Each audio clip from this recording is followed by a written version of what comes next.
할렐루야. 오늘은 히브리서 3장 1절로 6절까지의 말씀을 본문으로 예수를 깊이 생각하자라는 제목으로 은혜의 말씀을 함께 나누고자 합니다. 성도 여러분, 요즘에 한국에서는 대통령을 뽑는 선거가 한창입니다. 많은 사람들이 누가 대통령이 되어야 한다, 자신은 이러이러한 사람을 지지한다 라고 말을 합니다. 민주주의 사회에서 국민들 스스로 한 나라의 지도자를 투표로서 선출하여 그에게 국가를 경영하는 책임을 맡긴다는 것은 매우 중요하고 의미 있는 일입니다. 대통령 후보들도 저마다 자신이 최고의 적임자임을 내세우며 각자의 방법으로 자신을 지지해 줄 것을 호소합니다. 지난 3월 4일과 5일에 치루어진 사전투표는 역대 최고인 36.9%의 투표율을 기록했다고 합니다. 한국에서 투표를 할 수 있는 연령의 사람들은 모두 4,419만 명 정도가 된다고 합니다.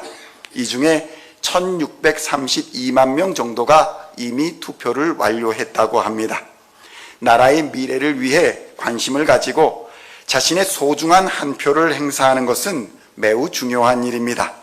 문제는 이러한 과정에서 누구를 지지하거나 누구를 반대한다는 이유로 부부가 다투고 분쟁하며 가족이 서로 다른 의견으로 상처를 입고 심지어는 원수 보듯이 하더라는 것입니다. 서로를 빨갱이다 라고 부르거나 아니면 서로를 친일파다 라고 부르면서 가족 간에도 서로 안 볼 듯이 악하고 나쁜 말로 공격하는 것이 현실인 것입니다. 한국 선거만이 그런 것이 아닙니다. 이전에 미국에서 치루어진 트럼프와 바이든의 선거에서도 친한 사이임에도 서로를 저주하면서 마치 죽일 듯이 서로 싸웠던 것을 우리는 경험하여 알고 있는 것입니다. 성도 여러분, 자식들이 평소에는 부모의 말씀에 순종하며 착하고 선하게 살아왔는데 이런 선거 앞에서 부모고 뭐고 가리지 않고 자신의 분노를 표출하는 모습을 보여줍니다. 부모도 마찬가지입니다.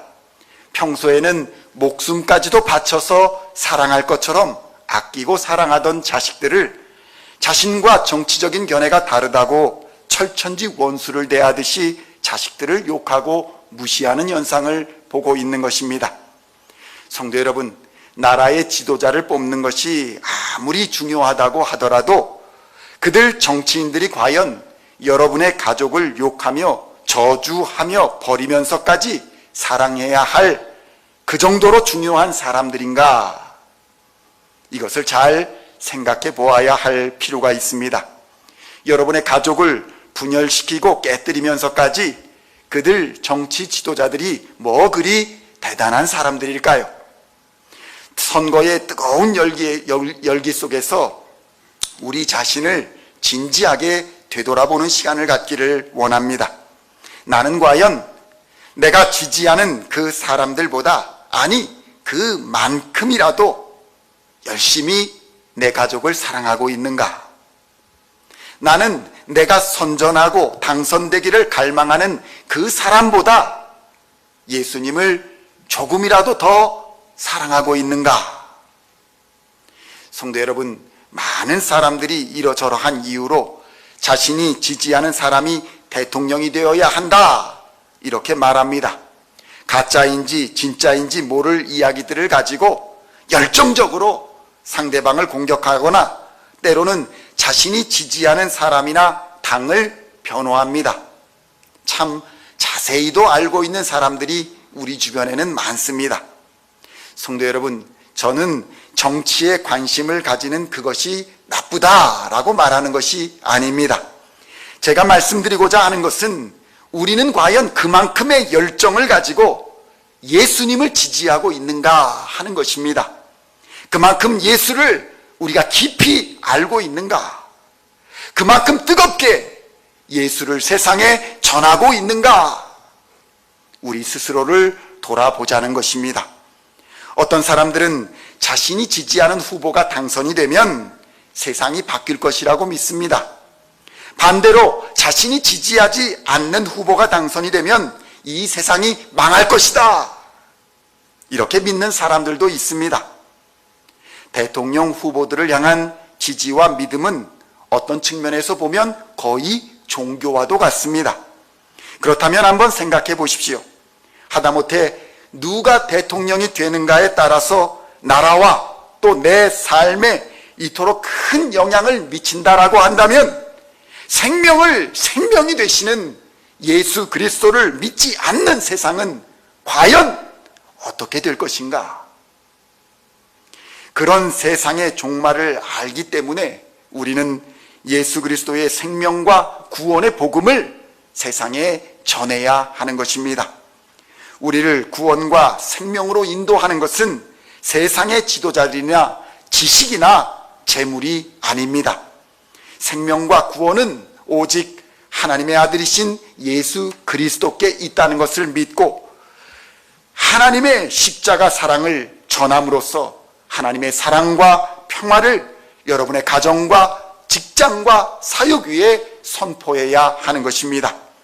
성도 여러분, 오늘 본문에서 히브리서 저자는 초대교회에 닥친 환난과 핍박 그리고 차별로 인해서 다시 모세의 율법으로 돌아가겠다, 이렇게 생각하고 있던 유대인 그리스도인들을 보면서 하나님의 아들이신 예수님이 과연 모세의 율법, 그러니까 모세보다 못한 것이 무엇이 있기에 예수를 버리고 다시 인간 지도자들에게로 돌아가느냐, 인간 지도자들에게 다시 당신의 운명을 맡기려 하느냐, 이렇게 책망하고 있는 것입니다. 성도 여러분, 여기에 모인 우리는 누구입니까? 여기에 모인 우리는 예수 그리스도로 인해 모두가 한 가족이 된 사람들입니다. 서로를 형제나 자매로 부르는 사람들인 것입니다. 환난이나 핍박이나 경제적인 어려움이나 질병이나 심지어는 죽음의 위협까지도 우리를 그리스도의 사랑에서 끊을 수 없다고 성경은 증언하고 있습니다. 교회는 주의 몸입니다. 우리는 모두 주의 몸된 지체인 것입니다. 그러나 성도 여러분, 여러분에게 현실적인 어려움이 닥치고 질병이 닥치고 환난이 몰려온다면 우리는 우리의 신앙 고백의 대상이 되시는 예수 그리스도를 깊이 생각해야 한다라고 성경은 권면하고 있는 것입니다. 그래야 모든 어려움을 능히 이길 수 있다고 증언합니다. 히브리서 3장 1절에서는 이렇게 말씀합니다. 함께 봉독합니다. 그러므로 함께 하늘의 부르심을 받은 거룩한 형제들아, 우리가 믿는 도리의 사도이시며 대제사장이신 예수를 깊이 생각하라. 아멘. 성도 여러분, 그렇다면 본문이 말씀하는 예수를 깊이 생각하라 라는 말씀은 도대체 무슨 의미일까요? 깊이 생각하라 라는 말로 번역된 단어는 관심을 가져라, 이해하고 깨달아라 라는 뜻을 가진 단어입니다.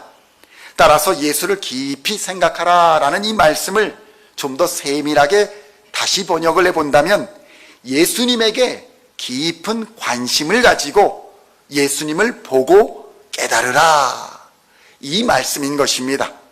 예수를 깊이 생각하라 라는 말씀은 일상에서 매일매일 매 순간마다 예수님을 생각하며 주목하여서 그에게 관심을 가지고 예수님을 보고 예수님의 눈과 예수님의 마음으로 세상의 모든 현상을 이해하고 깨달으라, 이 말씀을 우리에게 하시고 있는 것입니다. 그렇다면 우리가 예수님을 매 순간 주목하여 관심을 가지고 집중하여 예수를 깊이 생각해 보아야 하는 이유가 무엇일까요? 우리는 왜 예수를 깊이 생각해야 하는 것일까요? 그것은 오직 예수님만이 환난과 시험 중에 있는 모든 자들을 능히 도우실 수 있기 때문인 것입니다. 예수님만이 우리의 도우심이 되시기에 우리는 환난 날에 예수를 깊이 생각해야 하는 것입니다. 환난과 핍박, 고난과 모든 어려움을 당하는 자들을 하나님께서는 능히 도와주시는 것입니다. 히브리서 2장 18절에서는 이렇게 증언합니다. 함께 봉독합니다. 그가 시험을 받아 고난을 당하셨은즉 시험 받는 자들을 능히 도우실 수 있느니라. 아멘. 성도 여러분, 이는 우리 주님의 말씀입니다. 이 말씀을 아멘으로 받는 자는 믿음대로 될 줄로 믿습니다. 함께 다시 봉독합니다. 그가 시험을 받아 고난을 당하셨은즉 시험 받는 자들을 능히 도우실 수 있느니라. 아멘. 성도 여러분, 그런데 당시 유대인들에게 예수님은 어떤 존재로 여겨졌을까요? 사실 예수님은 그리 탁월한 인물로 비춰지지 않았습니다. 오늘날 우리가 생각하는 것과는 많이 다릅니다. 예수님의 외모나 예수님의 외적 어떤 그 캐릭터로는, 어떤 자신의 실적이나 어떤 능력으로는 도무지 탁월한 인물로 보여지지 않았다는 것입니다. 예수님의 외모는 자신들을 도울 수 있는 능력 있는 사람으로 여겨지지 않았다는 것입니다. 성도 여러분, 예수님 당시의 이스라엘 사회는 일종의 신분제 사회다라고 볼 수도 있습니다. 이러한 세상의 구조 속에서 예수님은 제사장도 아니었고 산헤드린 공회의 공회원도 아니었습니다. 능력 있는 사람이 아니었다는 것입니다. 예수님은 바리새인도 아니었고 율법사도 아니었고 그렇다고 서기관도 아니었습니다. 제대로 공부를 마친 사람도 아니었기 때문에 사회적인 권력이나 지위를 가지고 있지도 않았다는 것입니다. 가진 것도 없고 배경도 없는 사람이 바로 예수님이셨습니다. 거기다 예수님의 마지막은 극악한 반역자나 살인자 같은 죄수들이 죽는 십자가에 달려서 비참한 죽음을 맞이했던 것입니다. 누구나 예수님의 이력만을 본다면, 누구나 예수님의 외모만을 본다면 너무 보잘것이 없어서 실망할 수밖에 없는 것이었습니다. 그러나 성경은 이러한 예수님을 보면서 예수님을 깊이 생각해야 한다, 이렇게 말씀하고 있는 것입니다. 화려한 스펙을 가진 세상 지도자들과 다른 예수님의 진짜 모습에 주목하라는 것입니다. 그분이 과연 우리에게 무엇을 하실 수 있는지 예수님을 깊이 생각하며 깨달으라는 말씀을 오늘 우리에게 주시고 계신 것입니다. 성도 여러분, 하나님도 마찬가지입니다. 하나님도 우리의 외모를 보시지 않습니다. 우리의 직업이나 우리의 가진 재산이나 우리의 명예나 권력으로 우리를 판단하지 않으십니다. 하나님은 우리의 중심을 보시며 오직 예수의 이름으로 부족하고 연약한 우리들을 받아주시는 것입니다. 사무엘상 16장 7절에서는 이렇게 증언합니다. 함께 봉독합니다. 여호와께서, 함께 봉독하겠습니다. 여호와께서 사무엘에게 이르시되 그의 용모와 키를 보지 말라. 내가 이미 그를 버려놓으라. 내가 보는 것은 사람과 같지 아니하나니 사람은 외모를 보거니와 나 여호와는 중심을 보느니라 하시더라. 아멘. 성도 여러분, 그렇다면 본문에서는 우리가 예수님의 무엇을 깊이 생각하여야 한다는 말일까요?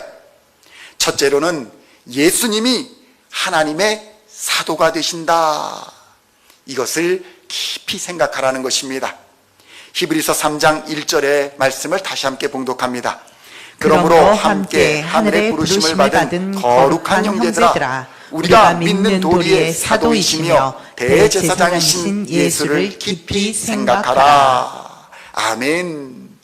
여기에 예수님이 하나님의 사도이다, 이렇게 기록되어 있습니다. 성도 여러분, 예수님을 가리켜서 사도라 이렇게 칭한 것은 오늘의 본문이 성경 66권에서 유일한 기록입니다. 사도란 누구입니까? 사도란 보내심을 받은 전권대사를 사도라고 하는 것입니다. 이 사도는 두 가지의 특징을 가지고 있었습니다. 첫째는 공식적으로 파송된 사람을 사도라고 말하는 것이고, 둘째로는 보내는 자로부터 임무와 권위를 부여받은 사람을 사도다, 이렇게 부르는 것입니다. 성도 여러분, 예수님은 외모와 출신으로는 가진 것도 없고 권력도 없는 보잘것없는 신분의 사람이었는지는 몰라도 적어도 그분의 내면은 하나님으로부터 파견된 전권 대사로서의 권세와 능력을 가지고 있는 분이셨다는 것을 우리는 깨달아야 하는 것입니다. 외모가 중요한 것이 아니라 하나님이 그에게 어떤 능력을 부어주셨는가, 이것을 보는 눈이 중요하다는 것입니다. 예수님이 하나님의 사도다라는 것은 예수님이 하나님의 권위를 대표하는 분이라는 것을 의미하는 것입니다. 이는 예수님의 말씀이 곧 하나님의 말씀이며 예수님의 행동이 곧 하나님의 행동이다, 이것을 의미하는 것입니다. 예수님이 하나님의 사도다라는 것은 하나님의 사랑과 은혜와 권세가 예수님 안에 있다는 의미인 것입니다.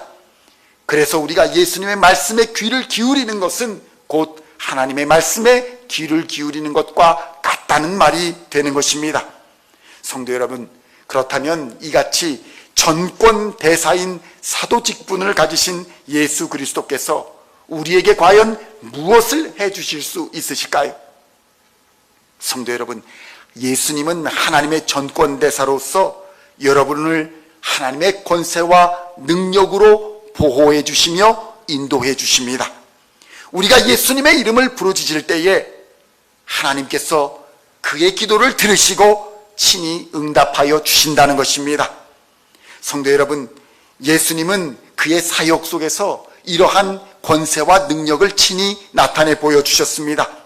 예수님이 계시는 곳 어디나 언제나 장애인과 맹인과 말 못하는 사람과 각종 질병에 걸린 사람들이 예수님께 나아왔을 때 그들 모두가 회복되었고 치료함을 받았던 것입니다. 병자들이 모두가 나음을 입었습니다. 심지어 자연 만물조차도 예수님의 말씀에 복종했습니다. 예수님께서 언제 어디에 계시든지 배가 고픈 자들은 먹여주셨고 아픈 자들은 고쳐주셨던 것입니다. 이것이 바로 하나님의 능력이며 이것이 우리에게 보증이 되는 것입니다. 예수님이 계시는 곳 어디든지 우리가 그곳에 있다면 우리는 나음을 입을 것이고 우리는 회복함을 입게 될 것입니다. 이것은 예수님의 사회적인 지위나 권력이나 재물이나 지적 능력으로 세상에서 배운 지식으로 한 것이 아니라는 것입니다. 오직 하나님의 능력과 하나님의 권세로서 그를 찾는 모든 자들에게 은혜를 베풀어 주신 것입니다. 오늘 예배를 드리는 시온의 모든 성도 여러분, 예수님께로 나아가시기를 축원드립니다. 예수님을 깊이 생각하는 자는 예수님이 하나님의 전권대사임을 발견하게 될 것입니다. 그리고 하나님의 전권대사인 예수님이 못하실 것이 전혀 없으신 분이라는 것을 또한 발견하게 될 것입니다. 바로 그때에 의심이 거치게 되는 것이고 기도가 터지게 되는 것입니다. 내가 믿나이다, 나를 불쌍히 여기소서. 마가복음 11장 24절에서 이렇게 증언합니다. 함께 봉독합니다. 그러므로 내가 너희에게 말하노니 무엇이든지 기도하고 구하는 것은 받은 줄로 믿으라. 그리하면 너희에게 그대로 되리라. 아멘. 이는 우리 주 예수님의 말씀입니다. 이 말씀을 아멘으로 받는 자에게는 그대로 될 줄로 믿습니다. 다시 함께 봉독합니다. 그러므로 내가 너희에게 말하노니 무엇이든지 기도하고 구하는 것은 받은 줄로 믿으라. 그리하면 너희에게 그대로 되리라. 아멘. 성도 여러분, 둘째로 예수님이 우리의 대제사장이 되신다. 이것을 깊이 생각하라는 것입니다. 히브리서 3장 1절을 다시 한번 봉독하겠습니다. 그러므로 함께 하늘의 부르심을 받은 거룩한 형제들아, 우리가 믿는 도리의 사도이시며 대제사장이신 예수를 깊이 생각하라. 예수님은 사도이시며 대제사장이 되십니다. 대제사장이 누구입니까? 성도 여러분, 예수님은 하나님과 인간 사이에서 인간의 죄를 용서하시고 하나님과 인간을 연결시켜 주시는 중재자가 되신다는 것을 깨달아야 합니다. 성도 여러분, 이 제사장이라는 직분은 하나님과 인간 사이에 다리를 놓는 직분인 것입니다. 예수님은 사람들에게 하나님의 말씀을 전달해 주실 뿐만 아니라 인간의 기도를, 또 인간의 간구를 하나님께 올려드리는 다리의 역할을 하고 계시는 것입니다. 우리의 처한 상황을, 우리의 작은 신음을 하나님께서는 완전히 이해하고 계시며 우리를 작은 머리털까지도 세신 바 되신 분이 우리의 주 예수님이신 것입니다. 우리의 상황을 하나님께 대변해 주실 수 있는 분이 바로 예수님이라는 것입니다. 성도 여러분, 우리들은 모두 다 하나님을 반역한 죄인들입니다. 죄가 없는 자는 하나도 없다고 성경은 말씀합니다. 로마서 7장 18절로 19절의 말씀을 함께 봉독합니다. 내 속, 내 육신에 선한 것이 거하지 아니한 줄을 아노니 원함은 내게 있으나 선을 행하는 것은 없노라. 내가 원하는 바 선을 행하지 아니하고 도리어 원하지 아니하는 바 악을 행하는도다. 아멘. 성도 여러분, 문제는 하나님께서는 죄인의 기도에는 응답하지 않으신다는 것입니다. 죄인의 기도와 악한 자들의 기도는 듣지 않으신다고 하나님은 말씀하십니다. 이사야 59장 1절로 2절의 말씀을 함께 봉독합니다. 여호와의 손이 짧아 구원하지 못하심도 아니요 귀가 둔하여 듣지 못하심도 아니라 오직 너희의 죄악이 너희와 너희 하나님 사이를 갈라놓았고 너희 죄가 그의 얼굴을 가리어서 너희에게서 듣지 않으시게 함이니라. 성도 여러분, 우리의 죄가 우리의 기도를 막고 우리의 간구를 막고 하나님께로 상달되지 못하게 한다는 것입니다. 이 죄악의 문제를 해결하고 하나님과 우리를 연결시켜 주시는 분, 그분이 바로 예수님인 것입니다. 오직 예수님만이 이 역할을 해내시는 것입니다. 구약시대에 하나님께서 인간의 죄를 사하여 주시고 또 속죄 제사를 드리도록 하나님께서는 우리에게 그 일을 맡겨주셨습니다. 그 일을 관장하는 사람을 대제사장이다, 이렇게 불렀던 것입니다. 그러니까 대제사장이 있어야 속죄제를 드릴 수 있는 것이고, 이 속죄 제사에는 반드시 피 흘린 제물이 필요했던 것입니다. 성도 여러분, 우리가 예수님을 생각할 때에 예수님은 우리의 죄를 사해 주시기 위한 대제사장의 사명을 가지시고 이 땅에 보내심을 받은 분이시다라는 것을 기억할 필요가 있습니다.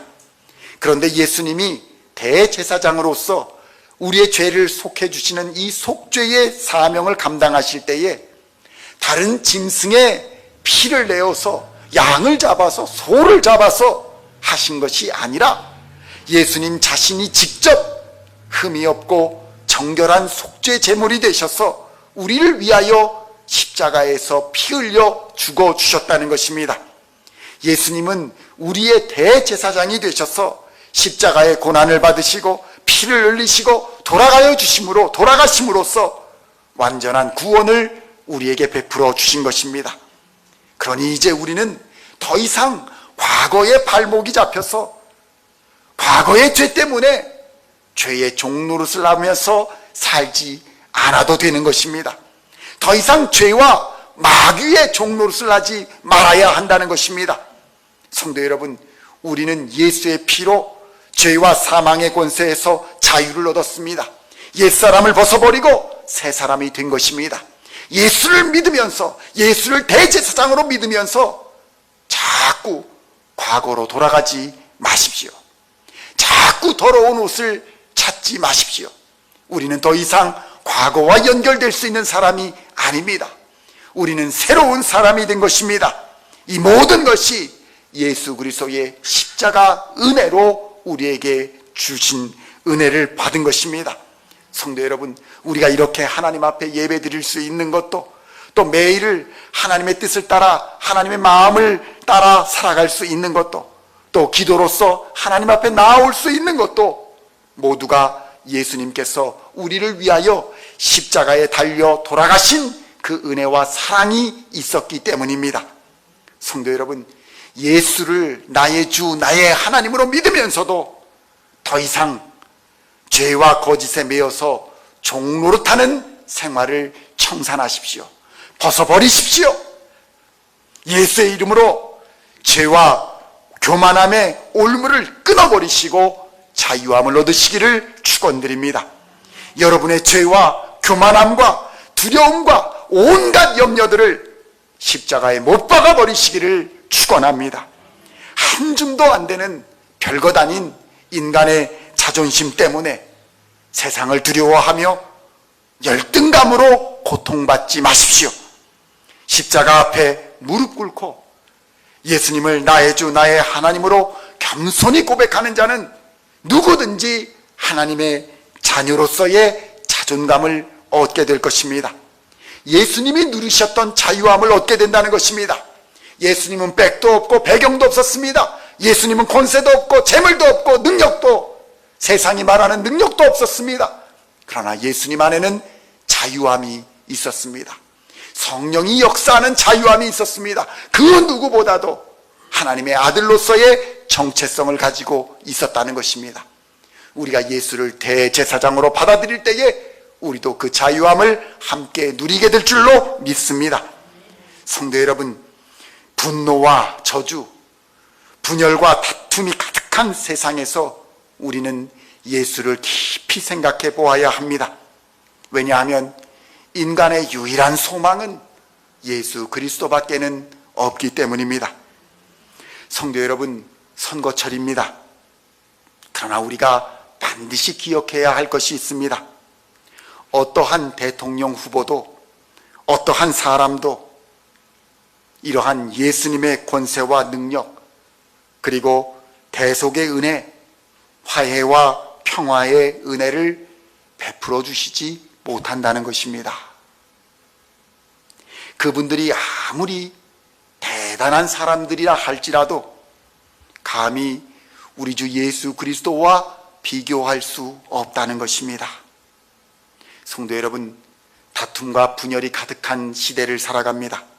저주와 악독이 가득한 세상을 살아갑니다. 우리는 이 세상에서 예수 그리스도의 보내신 전권 대사로서의 사명을 받아가지고 있습니다. 세상을 구원하는 유일한 복음이신 예수 그리스도의 이름을 전해야 하는 사명을 받고 있는 것입니다. 이 예수를 전하시기를 우리 주님의 이름으로 축원드립니다. 예수를 전하심으로 여러분의 가정이 평화를 얻고, 예수를 전하심으로 여러분의 이웃이 구원을 얻는 역사를 함께 경험하는 은혜가 있기를 축원합니다. 그리하여 하나님의 은혜와 평강, 또 화목해 하시며 하나 되게 하시는 하나님의 역사가 다툼과 분열의 고리를 끊어버리고, 분쟁의 고리를 끊어버리고, 여러분의 가정과 교회와 직장 위에 하나님의 은혜가 충만하게 역사하시기를 우리 주 예수님의 이름으로 간절히 축원드립니다.